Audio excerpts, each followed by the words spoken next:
Hello everyone, नमस्कार, आदाब। Welcome to your on YouTube channel. हम लोग मॉडर्न हिस्ट्री में उत्तर मुगल काल का एमसीक्यू कर रहे थे और बहादुर शाह फर्स्ट से मोहम्मद शाह रंगीला तक कंप्लीट कर चुके हैं। अब सेकंड पार्ट देखेंगे हम लोग। सेकंड वीडियो में सेकंड पार्ट देखेंगे हम लोग। सेकंड पार्ट में हम लोग देखेंगे अहमद शाह के बारे में। तो मोहम्मद शाह रंगीला के डेथ के बाद उनका इकलौता पुत्र, यानी एक ही पुत्र होता है, उनका इकलौता पुत्र जिनका नाम है अहमद शाह। अहमद शाह गद्दी में बैठता है। अहमद शाह गद्दी में कब बैठा? तो अहमद शाह गद्दी में बैठता है 1748 से लेके, इनकी काल अवधि रहती है 1748 से 1754 तक। ओके, तो इनका टाइम पीरियड 6 सालों का होता है। तो इस मुगल बादशाह के काल में इकोनॉमिक पोजीशन काफ़ी खराब हो गई थी, छिन भिन हो गई थी। यहाँ तक कि कहा जाता है कि सेना को वेतन देने के लिए पैसे नहीं थे, इसलिए शाही सामान को भी बेचना पड़ा था। मतलब ये कंडीशन थी अहमद शाह के टाइम पर, और कई जगह पर वेतन ना मिलने से सेनाओं ने विद्रोह भी कर दिया था। तो हम लोग स्क्रीन पे देख रहे हैं 1748 ईस्वी में, ये 1748 ईस्वी में अहमद शाह अब्दाली, जो ईरान का शासक होते हैं। कहाँ का शासक? ईरान का शासक। मैंने पहला वीडियो में बोला भी था कि नादिर शाह का जब आक्रमण होता है उस समय अहमद शाह अब्दाली उनका सेनापति होता है। तो ये अहमद शाह अब्दाली का आक्रमण होता है, पहला आक्रमण होता है। तो अहमद शाह अब्दाली 1748 ईस्वी में पहला आक्रमण करते हैं और अब्दाली ने 1448 ईस्वी में ही पंजाब पर आक्रमण किया।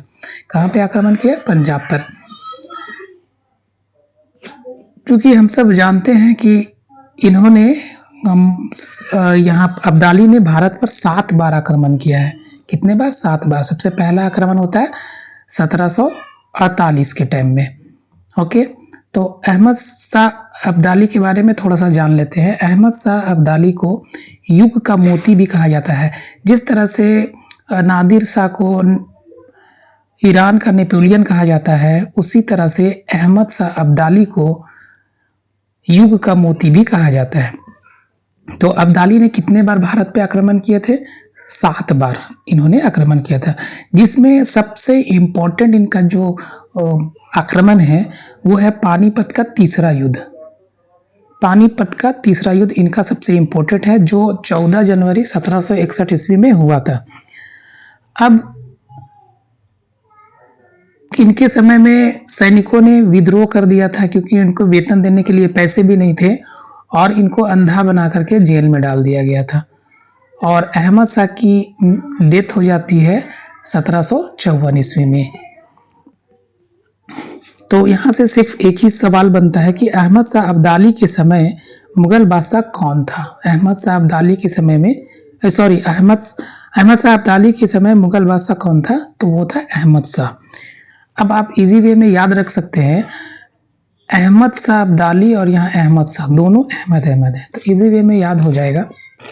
अब हम लोग नेक्स्ट मुगल बादशाह की तरफ चलते हैं। नेक्स्ट मुगल बादशाह है आलमगीर सेकंड। आलमगीर सेकंड, तो डेट से हम लोग समझ सकते हैं। देखिए डेट, इनका जो कार्यकाल होता है वो मिस्टेक से यहाँ पे 19 लिखा गया है, यहाँ पे होगा 1754 से 1758 तक। यानी आलमगीर सेकंड का जो कार्यकाल होता है वो 1754 से 1758 तक का कार्यकाल होता है। और हम लोग टाइम पीरियड ये रहा है इनका। तो इस समय इंडिया में क्या होता है आप सभी को पता है, प्लासी का युद्ध होता है। और ये युद्ध 23 जून 1757 ईस्वी को होता है। प्लासी का युद्ध क्या होता है? 23 जून 1757 ईस्वी को होता है। तो आलमगीर सेकंड के बारे में पूछा जाता है, ये इम्पोर्टेंट भी है। बहुत सारे कॉम्पिटिटिव एग्जाम्स जिसमें जीएस होता है, उसमें पूछा जाता है कि प्लासी के युद्ध के समय मुगल बादशाह कौन था, तो इसका आप आंसर लिख सकते हैं कौन, आलमगीर द्वितीय, आलमगीर सेकेंड। ठीक है, तो प्लासी का युद्ध जब हम लोग बंगाल पढ़ेंगे उस टाइम डिटेल से पढ़ेंगे। फिर भी थोड़ा देख लेते हैं कि प्लासी का युद्ध के बारे में। तो प्लासी का युद्ध रॉबर्ट क्लाइव और सिराजुद्दौला के बीच में होता है। किसके किसके बीच होता है, रॉबर्ट क्लाइव और सिराजुद्दौला के बीच में होता है। तो इसमें फर्स्ट गवर्नर ऑफ बंगाल यानी रॉबर्ट क्लाइव और बंगाल का नवाब सिराजुद्दौला होते हैं, जिसमें रॉबर्ट क्लाइव जीत जाते हैं। इसमें कौन जीतते हैं, रॉबर्ट क्लाइव जीतते हैं। Robert Clive CLIV, Robert Clive ये जीत जाते हैं। और बंगाल पर एक कठपुतली शासक मीर जाफर बैठते हैं, जो अंग्रेजों के इशारे पर या उनके अंडर में सत्ता संभालते हैं। तो ये था आलमगीर द्वितीय के बारे में। आलमगीर द्वितीय के बारे में सबसे इंपॉर्टेंट है प्लासी का युद्ध, तो आपको ये सिर्फ याद रखना है। नेक्स्ट मुगल बादशाह होते हैं उत्तर मुगल काल का, वो था शाहजहां थर्ड, जिनका कार्यकाल होता है सिर्फ 1 वर्षों का, 1758 से लेकर 1759 तक। तो इनका कार्यकाल 1 साल का होता है और ये इम्पोर्टेंट नहीं है, इससे सवाल बनता भी नहीं है। और तो हम लोग नेक्स्ट चलते हैं। नेक्स्ट राजा जिनका नाम है Shah Alam second. Okay, Shah Alam second. Shah Alam second का कार्यकाल होता है 1759 से लेकर के 1806 तक, इनका लंबा कार्यकाल होता है। तो इसके टाइम पीरियड में आप देखिए, इनका टाइम पे 1759 से 1806 इनका टाइम पीरियड रहा है। तो इसी के बीच में आता है 1764 भी आता है, और 1764 फिर 1761 भी आता है, और एक 1760 भी आता है, यानी 1764 भी आता है, 1761 भी इन्हीं के कार्यकाल में आता है, और 1760 भी इन्हीं के कार्यकाल में आता है। तो भारतीय इतिहास में एक इम्पॉर्टेंट घटना होती है, और उस घटना का नाम है बक्सर का युद्ध। बक्सर का युद्ध ये कब होता है, 1764 ईस्वी में। तो ये आप देख सकते हैं कि ये मतलब बक्सर का युद्ध के समय भारत का मुगल बादशाह कौन होता है, तो आप इजी वे में बता सकते हैं, क्योंकि आपको इसको टाइम पीरियड को याद रखना है। तो शाह आलम सेकेंड जब बक्सर का युद्ध होता है, उस टाइम मुगल बादशाह शाह आलम सेकेंड होता है। तो और एक युद्ध और है जिसको बोलते हैं पानीपत का तीसरा युद्ध। तो पानीपत का तीसरा युद्ध आप यहाँ देख रहे हैं 1761। तो 1761 में पानीपत का तीसरा युद्ध होता है। पानीपत का तीसरा युद्ध कब होता है, 14 जनवरी 1761 ईस्वी में पानीपत का दूसरा युद्ध होता है। और अहमद शाह अब्दाली और किसके बीच होता है, मराठों के बीच। अब्दाली और मराठों के बीच होता है, जिसमें अब्दाली विजय होते हैं। अब्दाली विजय होते हैं। तो और दूसरा युद्ध की तरफ हम लोग चलते हैं, ये वाला 1764 वाला बक्सर का युद्ध। तो बक्सर के युद्ध में त्रिगुट सेना में कौन कौन होते हैं, अहमद शाह सेकंड, देखिए ऊपर में देख रहे हैं वही अहमद शाह सेकंड। अहमद शाह सेकंड के साथ साथ कौन होते हैं, बंगाल के नवाब मीर कासिम होते हैं और शुजाउद्दौला होते हैं। ये तीनों त्रिगुट सेना मिल करके ये अंग्रेजों की तरफ से जो सेनापति होता है उनका नाम रहता है हेक्टर मुनरो। तो हेक्टर मुनरो ये तीनों सेना को पराजित कर देता है, यानी कि ये तीनों त्रिगुट सेना वो हार जाती है। और हारने के बाद शाह आलम सेकेंड ने ही क्लाइव को बिहार, बंगाल, देखिए ऊपर में कि शाह आलम सेकेंड ने ही क्लाइव को बंगाल, बिहार और उड़ीसा की दीवानी प्रदान करते हैं। और इसी के साथ बंगाल में द्वैत शासन का शुरुआत हो जाता है, प्रारंभ हो जाता है।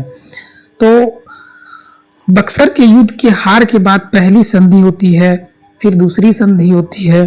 तो हम लोग थोड़ा संधि के बारे में भी देख लेते हैं, हालांकि इसको डिटेल से हम लोग बंगाल में पढ़ेंगे। जिस तरह से अलग अलग राज्यों के बारे में पढ़ेंगे, हैदराबाद पढ़ेंगे, बंगाल पढ़ेंगे, अवध पढ़ेंगे, तो उस टाइम हम लोग देखेंगे, लेकिन फिर भी सरसरी निगाह से हम लोग थोड़ा देख लेते हैं संधि भी। तो बक्सर के युद्ध की हार के बाद पहली संधि होती है शाह आलम सेकेंड के साथ, और फिर दूसरी संधि होती है अवध के नवाब शुजाउद्दौला के साथ। तो ये मुगल बादशाह के साथ जो होती है संधि, ये होती है 12 अगस्त 1765 ईस्वी को। ये पहली संधि शाह आलम से हुई थी, और इस संधि के साथ क्या होता है, बंगाल, बिहार और उड़ीसा की दीवानी कंपनी को दे दी जाती है। तो सम्राट को अवध के नवाब से कड़ा और इलाहाबाद के जिले को छीनकर दे दिए जाते हैं। ये सम्राट को अवध के नवाब से कड़ा और इलाहाबाद छीन करके उनको दे दिए जाते हैं। और मुगल बादशाह को 26 लाख रुपये प्रति वर्ष पेंशन के रूप में दिए जाते हैं। तो इस संधि के द्वारा क्या होता है, अंग्रेजों को उत्तरी सरकार की जागीर मिल जाती है। अब हम लोग सेकंड संधि की तरफ चलते हैं। अब ये तो मुगल बादशाह के साथ हो गई संधि। दूसरी संधि होती है 16 अगस्त 1765 ईस्वी को, यानी पहली संधि के चार दिन बाद 16 अगस्त 1765 ईस्वी को एक संधि होती है। और इस संधि के द्वारा अवध के नवाब शुजाउद्दौला और करायब के बीच होती है, और अवध का राज कड़ा और इलाहाबाद को छोड़कर नवाब को वापस मिल जाता है। और अंग्रेजों को क्या मिलता है, कंपनी को क्या मिलता है, तो कंपनी को 50 लाख रुपये और चुनार का दुर्ग मिलता है। तो एक इतिहासकार है जिनका नाम है गुलाम हुसैन।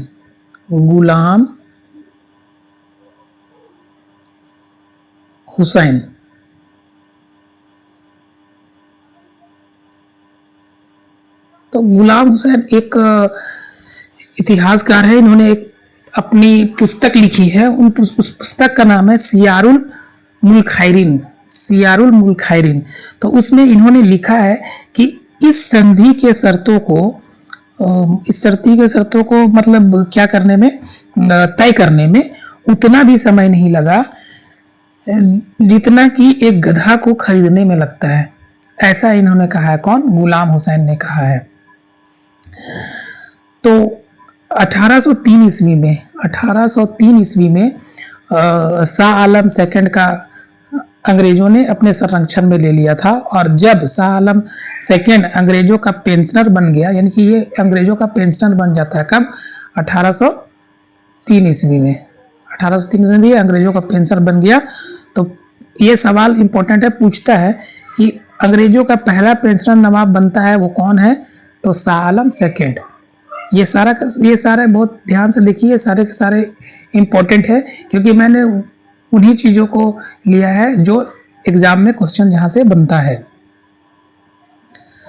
ठीक है, तो अब जब हम लोग बंगाल की कहानी पढ़ेंगे उस टाइम डिटेल से ये सब पढ़ेंगे। फिलहाल याद रखना है कि शाह आलम सेकंड अंग्रेजों का फर्स्ट पेंशनर रहता है। शाह आलम सेकंड अंग्रेजों का फर्स्ट पेंशनर रहता है। मुगल बादशाह शाह आलम सेकंड के समय एक इम्पोर्टेंट घटना क्या है, एक और इम्पोर्टेंट घटना है। तो उस घटना का नाम है, चलिए पहले इसको देख लीजिए। 1803 ईस्वी वाला तो हम लोग देख ही चुके हैं कि अंग्रेजों ने अपने संरक्षण में ले लिया और अंग्रेजों का पेंशन भोगी बना दिया था इसको।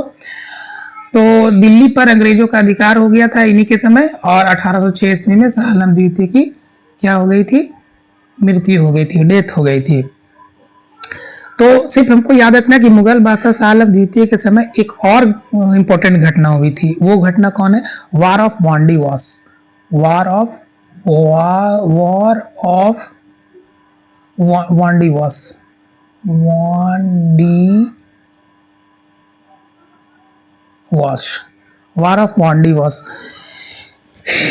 ये 1760 ईस्वी की घटना है, वांडीवास का युद्ध। ओके, तो इनके समय ये 3 घटनाएं हुई थी। तो ये तीनों जगह से सवाल बनता है। पहला कौन कौन? तो आप देख सकते हैं पहला कौन कौन? तो 1764 ईस्वी में बंगाल का युद्ध, 1761 ईस्वी में पानीपत का तीसरा युद्ध और 1760 ईस्वी में वांडीवास का युद्ध। ओके,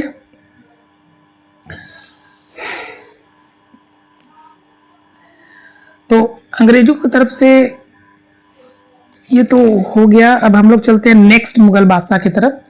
नेक्स्ट मुगल बादशाह कौन है? अकबर सेकंड। अकबर सेकंड का जो कार्यकाल होता है वो 1806 ईस्वी से 1837 ईस्वी तक रहता है। ये मुगल बादशाह या अंग्रेजों के संरक्षण में बनने वाला पहला मुगल बादशाह था। ये अंग्रेज जब शासक बनते तो अंग्रेजों के संरक्षण में ही बनते, तो पहला मुगल बादशाह अकबर सेकंड ही होता है और यह भी अंग्रेजों का पेंशन भोगी होता है। तो ये आप देख लिए, अंग्रेजों ने इनके पेंशन को कम कर दिया था। तो अकबर सेकंड के टाइम ही एक इम्पोर्टेंट सवाल बनता है कि किस मुगल बादशाह के पेंशन को बढ़वाने के लिए राम मोहन राय लंदन गए थे। ठीक है, तो इसने अपने पेंशन को बढ़वाने के लिए राम मोहन राय को लंदन भेजे थे। कब भेजे थे? 1803 ईस्वी में राम मोहन राय को, और नहीं 1803 ईस्वी में राजा की उपाधि दी थी कौन? अकबर ने। तो ये यहाँ से दो क्वेश्चन बन गया। एक क्वेश्चन क्या बना कि किस मुगल बादशाह के पेंशन को बढ़वाने के लिए राम मोहन राय लंदन गए थे? तो वो थे अकबर सेकंड। दूसरा कि राजा राम मोहन राय को राजा की उपाधि किसने दी थी? तो दो सवाल बन गया, इंपॉर्टेंट सवाल। तो अकबर द्वितीय ने। तो ये अपने पेंशन को बढ़ाने के लिए कहाँ भेजते हैं? ब्रिटेन भेजते हैं। राम मोहन राय से उन्होंने कहा कि आप ब्रिटेन जाओ और उनसे रिक्वेस्ट करिए कि हमारी पेंशन को बढ़ा दे, क्योंकि हमारी हालत अच्छी नहीं है। एक समय ब्रिटिशियन को हमारे पूर्वजों ने उन्हें हेल्प किया था, तो उनको व्यापार करने के लिए, उनको बिजनेस करने की यहाँ इजाज़त दी गई थी। तो आज हमारी हालत अच्छी नहीं है, तो अंग्रेज हमारी पेंशन को बढ़ा दे। तो 1830 ईस्वी में राम मोहन राय को राजा की उपाधि दी गई थी। ये भी याद रखना कि राजा राम मोहन राय को 1803 ईस्वी में, सॉरी 1830 नहीं 1803 ईस्वी में उनको राजा की उपाधि दी गई थी। कौन दिए थे? तो अकबर द्वितीय। अब राम मोहन राय राजा राम मोहन राय के नाम से मतलब जाने गए। जब राजा राम मोहन राय ब्रिटेन गए, अब यहाँ अकबर द्वितीय इनको ब्रिटेन भेज देते हैं। तो जब राजा राम मोहन राय ब्रिटेन गए तो 1833 ईस्वी में, कितना में? 1833 ईस्वी में, 1833 ईस्वी में ब्रिटेन में ही एक जगह है जिसका नाम है ब्रिस्टल। जगह का नाम है ब्रिटेन में एक जगह है जिसका नाम है ब्रिस्टल। ब्रिस्टल। तो ये ब्रिस्टल जो जगह है, यहीं पे राजा राम मोहन राय की डेथ हो जाती है। कब होती है? 1833 ईस्वी में। यहाँ से भी सवाल बन सकता है कि राजा राम मोहन राय की डेथ कब हुई थी। हालांकि ये इम्पोर्टेंट नहीं है, जानना है। और उनका समाधि स्थल भी कहाँ पे है? यूके में है। तो अब ये इम्पोर्टेंट हो गया कि राजा राम मोहन राय की समाधि स्थल कहाँ है? तो राजा राम मोहन राय की समाधि स्थल है यूके में। तो ये इम्पोर्टेंट है, ये बार बार पूछा जाता है। अकबर सेकंड के समय ही 1835 ईस्वी में, यानी अकबर सेकंड के डेथ के 2 साल पहले, यानी 1837 ईस्वी में अकबर सेकंड की मृत्यु होती है। और इसके 2 साल पहले 1835 ईस्वी में मुगलों के सिक्के बंद हो गए थे। ये देखिए यहाँ पे लिखा हुआ भी है कि अकबर सेकंड के समय 1835 में मुगलों के सिक्के बंद हो गए थे। और अकबर सेकंड की मृत्यु कब हो जाती है? तो अब हम लोग नेक्स्ट मुगल बादशाह की तरफ चलते हैं। नेक्स्ट मुगल बादशाह जिनका नाम है बहादुर शाह, जिनका कार्यकाल होता है 1837 ईस्वी से लेकर के 1857 ईस्वी। 1857 ईस्वी हम लोगों के भारतीय इतिहास में बहुत महत्वपूर्ण घटना, 1857 ईस्वी की क्रांति। तो ये वहाँ तक इनका कार्यकाल है। और इनको बहादुर शाह सेकंड को अंतिम मुगल बादशाह भी कहते हैं। ठीक है। तो इनका कार्यकाल कब हुआ? 1837 से लेके 1857 ईस्वी तक रहा। यह भारत का अंतिम मुगल बादशाह था और यह फेमस शायर था। यह फेमस शायर थे, एक प्रसिद्ध शायर थे। हाँ, साथ साथ में ये जफर नाम के पत्रिका लिखता था, जिसके कारण इनको बहादुर शाह जफर इनका नाम पड़ा। ओके, जिस बहादुर शाह जफर जो है ये 1857 ईस्वी की क्रांति का प्रमुख नेता थे और बहादुर शाह जफर एक अच्छा गजल लेखक भी थे। बहुत अच्छा गजल लिखते थे, शेर व शायरी करते थे। इनका एक प्रसिद्ध नज्म है, ना किसी की आंख का नूर हूँ, ना किसी के दिल का करार हूँ, जो किसी के काम ना आ सका मैं वो बुझता हुआ चिराग हूँ। तो ये नज्म उन्होंने कब लिखी थी? ये नज्म उन्होंने 1857 ईस्वी की क्रांति के टाइम उन्होंने लिखा था, जो इन पर सूट भी करता है। इन्होंने 1857 ईस्वी की क्रांति में, कितना में, 1857 ईस्वी की क्रांति में भारतीय सैनिकों को नेतृत्व किया था और अंग्रेजों ने इन्हें कहाँ पे? हुमायूं के मकबरे। कहाँ पकड़ा था? हुमायूं के मकबरे। हुमायूं के मकबरे, हुमायूं के मकबरे के नज़दीक पकड़ लिया था और उनके सामने ही, मतलब बहादुर शाह सेकेंड यानी बहादुर शाह जफर के सामने ही उनके दो बेटों की हत्या कर दी, मर्डर कर दी गई थी। इतना दर्दनाक घटना है। और बहादुर शाह जफर को, उनको वर्मा की राजधानी रंगून निष्कासित कर दिया गया था। कहाँ निष्कासित कर दिया? वर्मा की राजधानी रंगून भेज दिया गया था। और चूंकि बहादुर शाह जफर अपने जीवन काल में ही दिल्ली में ही अपना मकबरा बनवाया था। कहाँ पे? हुमायूं के मकबरे के आसपास, इसीलिए लगता वहाँ चले गए होंगे। तो उनको समझ में आ गया था। तो बहादुर शाह जफर अपने जीवन काल में ही दिल्ली में ही अपना मकबरा बनवाया था, बट यह मकबरा खाली रह गया। इसी को कहते हैं किस्मत, नसीब अपना अपना। तो अब यहाँ पे देख रहे होंगे स्क्रीन पे 1862 ईस्वी में रंगून में ही इनकी मृत्यु हो जाती है। बताइए कि मतलब इन्होंने अपना मकबरा हुमायूं के मकबरे के आसपास बना के रखे थे दिल्ली में कि हमारा दफन वहीं पे होगा, लेकिन किस्मत कब कहाँ किसी को ले जाता है ये कोई नहीं जानता है। और ये अंत में इनकी डेथ कहाँ होती है? भारत से बाहर 1862 ईस्वी में रंगून में हो जाती है इनकी डेथ। इसी के साथ मुगल सल्तनत समाप्त हो जाता है। लेकिन कानूनी रूप से मुगल साम्राज्य 1 नवंबर 1858 ईस्वी को, ये ध्यान में रखना है आपको, 1 नवंबर 1858 ईस्वी को, 1 नवंबर 1858 ईस्वी को इंपॉर्टेंट है, को महारानी विक्टोरिया, कौन? महारानी विक्टोरिया की घोषणा पत्र के साथ पूरी तरह से मुगल साम्राज्य समाप्त हो जाता है। पूरी तरह से मुगल साम्राज्य का सफाया हो जाता है।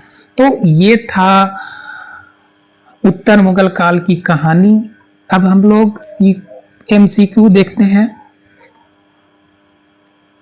MCQ में हमारा उस दिन हम लोग 20 तक देखे थे, आज का है 21 में आप पढ़ने के बाद हम लोग इजी वे में इसका आंसर बताएंगे। आप लोग कोशिश करिए। पानीपत के तीसरे युद्ध से अहमद शाह अब्दाली को सबसे अधिक क्या लाभ मिला? पानीपत के तीसरे युद्ध में अहमद शाह अब्दाली को सबसे ज्यादा क्या लाभ मिला था? तो देखिए, ऑप्शन ए में दिल्ली पर अधिकार बिल्कुल नहीं हुआ था। दिल्ली पर अधिकार, अपार धन, ऐसे ही लोग कंगाल हो गया था। पंजाब पर आक्रमण, तो पंजाब पर, चौथा है कोई नहीं। तो इसका आंसर होगा सी, पंजाब पर आक्रमण कर लिए थे। फर्स्ट आक्रमण पंजाब पे हुआ था और पंजाब को इन्होंने, अहमद शाह अब्दाली ने क्या किया था? अधिकार कर लिया था। तो option number C right answer. Next सवाल हम लोगों का है कि मुगलों के लिए, मुगलों लिखा गया है, मुगलों होगा, मुगलों के लिए कौन एक समस्या थी? मतलब क्या समस्या थी? ए नंबर में, A option A Durgadas, option B Banda, option C Ahmad Shah Abdali और ऑप्शन डी ये सभी। तो ये देखिए दुर्गादास भी इनका समस्या थे, बंदा बहादुर भी इनके समस्या थे, अहमद शाह अब्दाली का तो था ही समस्या। तो ये सभी इस राइट आंसर होगा। राइट आंसर क्या होगा? ये सभी, दुर्गादास भी, बंदा बहादुर भी, अहमद शाह अब्दाली, तीनों से समस्या थी, तो ये सभी होगा। नेक्स्ट सवाल हम लोगों का है कि नादिर शाह का आक्रमण किस मुगल साम्राज्य के काल में हुआ था? अभी अभी हम लोगों ने पढ़ा कि नादिर शाह का आक्रमण कब होता है? नादिर शाह का आक्रमण होता है कब? मोहम्मद शाह के टाइम। कब होता है? मोहम्मद शाह के टाइम। शाह आलम फारूक सियर तो होगा नहीं और उस्मान शाह होगा नहीं, तो ये क्या होगा? मोहम्मद शाह। नेक्स्ट सवाल है मुगल साम्राज्य के कमजोर होने के फलस्वरूप क्षेत्र में जो स्वतंत्र अथवा अर्ध स्वतंत्र हो गए सम्मिलित है कौन कौन? हैदराबाद, अवध, बंगाल और बुंदेलखंड। चूंकि हम लोग आगे के वीडियो में पढ़ चुके थे कि मोहम्मद शाह रंगीला के टाइम में बहुत सारे जो सूबेदार थे, गवर्नर थे, वो अपने आप को स्वतंत्र घोषित करके वहाँ का राजा घोषित कर दिए थे। उनमें कौन कौन थे? तो हैदराबाद के चिंगीज खान, फिर अवध भी हो गया था और बंगाल भी हो गया था, तो तीनों हो गया था। बुंदेलखंड उस टाइम नहीं हुआ था। तो इसमें कौन कौन होगा? हैदराबाद भी होगा, अवध भी होगा और बंगाल भी होगा। तो हम लोग ऑप्शन देखते हैं। ऑप्शन ए में 1 और 2, ऑप्शन बी में 2 और 3 और ऑप्शन सी में 1 2 3 और डी में सभी नहीं होगा, सी होगा 1 2 3। 1 भी होगा, हैदराबाद भी होगा, अवध भी होगा और बंगाल भी होगा। नेक्स्ट सवाल चलते हैं हम लोग। भारत का अंतिम मुगल बादशाह, ये तो हम लोग आराम से इसका जवाब दे देंगे। क्या होगा? अंतिम मुगल बादशाह औरंगजेब थे, बहादुर शाह जफर थे, अकबर या बाबर? अकबर तो फाउंडर है, बाबर तो फाउंडर है, अकबर एक महान राजा है मुगल काल का। औरंगजेब तो होगा नहीं, तो कौन? बहादुर शाह जफर, जिसको बहादुर शाह सेकंड के नाम से हम लोग जानते हैं। नेक्स्ट सवाल 26 नंबर। अंग्रेजों ने मुगलों के, हर जगह मुगलों लिखा गया है, अंग्रेजों ने मुगलों के अंतिम बादशाह को भारत से निष्कासित कर कहां भेजा था? नहीं, अंग्रेज लोग ने बहादुर शाह जफर को भारत से निष्कासित कर कहां भेज दिया गया था? तो अभी अभी हम लोगों ने पढ़ा Andaman Nicobar, option A, option B Lhasa, option C Rangoon, option D Kolkata. तो ये तो रंगून था। 1862 ईस्वी में यहीं पे इनकी मृत्यु हो जाती है। नेक्स्ट सवाल है मयूर सिंहासन किसके द्वारा लूटा गया था? तो मयूर सिंहासन नादिर शाह के द्वारा लूटा गया था। ये देख लीजिए, नादिर शाह, सी नंबर में। 28 नंबर, सम्राट शाह आलम सेकंड ने, कौन? शाह आलम सेकंड ने ईस्ट इंडिया कंपनी को बंगाल, बिहार और उड़ीसा की दीवानी प्रदान की थी। कब? तो अभी हम लोगों ने पढ़ा 2 संधि होती है, एक 12 अगस्त 1765 को और एक 16 अगस्त 1765 को। तो ऑप्शन पहले हम लोग देख लेते हैं। ऑप्शन नंबर ए है 12 अगस्त 1765, बी ऑप्शन है 18 अगस्त 1765 और सी ऑप्शन है 29 अगस्त 1765 और डी ऑप्शन है 21 अगस्त 1765। ये भी नहीं होगा, ये भी नहीं होगा, ये भी नहीं। पहला होता है क्लाइव और मुगल शासक शाह आलम सेकंड के साथ 12 अगस्त 1765 ईस्वी को संधि होती है। अब हम लोग नेक्स्ट सवाल की तरफ चलते हैं। नादिर शाह ने भारत पर आक्रमण किया था, है ना? तो कौन सा ईस्वी में आक्रमण किया था? 1736 ईस्वी में, option number A, option number B 1739, option number C 1740 ईस्वी में, ऑप्शन नंबर डी 1741 ईस्वी में। तो हम लोग पढ़ भी चुके हैं इसको कि नादिर शाह का आक्रमण होता है 1739 ईस्वी में। इन्हीं के साथ इनका सेनापति अहमद शाह अब्दाली भी होते हैं, जो बाद में मोहम्मद शाह के टाइम में 1748 ईस्वी में उनका भी, अहमद शाह अब्दाली का भी आक्रमण होता है। तो 1739 ईस्वी में नादिर शाह का आक्रमण होता है और इन्हीं को ईरान का नेपोलियन कहा जाता है। नेक्स्ट सवाल है कि कानूनी रूप से मुगल साम्राज्य महारानी विक्टोरिया की घोषणा पत्र द्वारा कब समाप्त हो गया। अभी अभी हम लोगों ने पढ़ा कि 1 नवंबर 1858 ईस्वी को मुगल साम्राज्य पूरी तरह से सफाया हो जाता है। तो ना ही बी ऑप्शन पढ़ने की ज़रूरत है, ना ही सी और ना ही डी पढ़ने की ज़रूरत है। यही में हम लोगों को जवाब मिल गया। इसका आंसर होगा 1 नवंबर 1858 ईस्वी को मुगल साम्राज्य पूरी तरह से खत्म हो गया था। तो अब हम लोग का उत्तर मुगल काल टॉपिक और उत्तर मुगल काल का पूरा टॉपिक और एमसीक्यू भी कंप्लीट हो गया है। आप लोग वीडियो को सब्सक्राइब करें, लाइक करें। मिलते हैं हम लोग नेक्स्ट वीडियो में। Thank you so much, take care.